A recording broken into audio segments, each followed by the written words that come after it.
The other day, I was lying in bed, sleep deprived, and had to do something instead of wasting time awake. For no particular reason at all, I took out all my journals, different covers, different handwriting.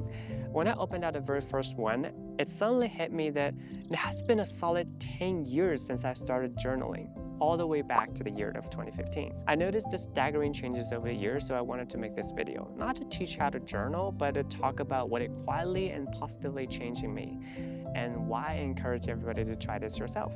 Let's get into this. For me, journaling is a way of watching growth happen. Whenever I look back at my journals, I saw very clearly that my writing and my thinking went through these three clear stages. At first, I had nothing to put down but unexciting segments like daily trivia, complaints, just like those forced journaling assignments by teachers at school, which we call 流水账. It's nothing important, nothing exciting. Later, I moved into the second stage. I started recording moments, turning experiences into short stories, keeping a record of my journals, big events, or something else. And then, without realizing it, I entered a third stage. I began writing about what was underneath, my worries, my plans, my fears, my confusion.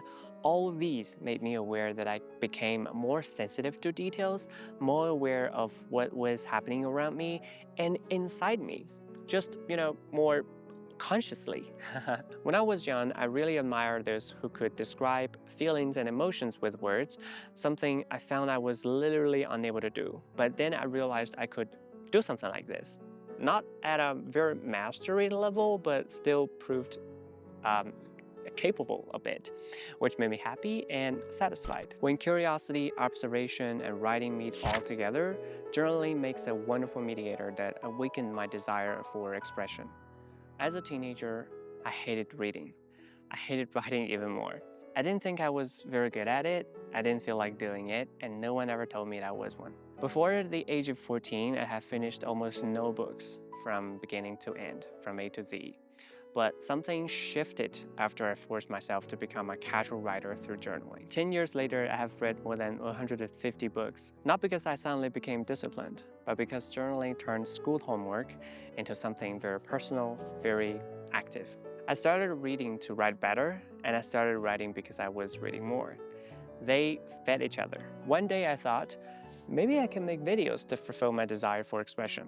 I'm pretty sure that my desire to create content started with the very few words that I wrote in a very small notebook 10 years ago. And finally, this unfolds the biggest impact and the biggest boost to my personal life. Journaling was the first micro habit that I kept for more than 10 years. And that mattered because it showed me something very important. I wasn't a bad learner. I wasn't capable of consistency. If I cared enough, I could keep up doing things. I learned how to ride a bicycle using my neighbor's bike. I learned to skateboard on someone else's board. And I learned English without premium classes and premium resources. All of them started the same way. Maybe I can do something with it. Let's see what happens. So hey, this is the story I would like to share with my 10 years of journaling. Hope you like this video. I'll see you next time. This is Johnny English here.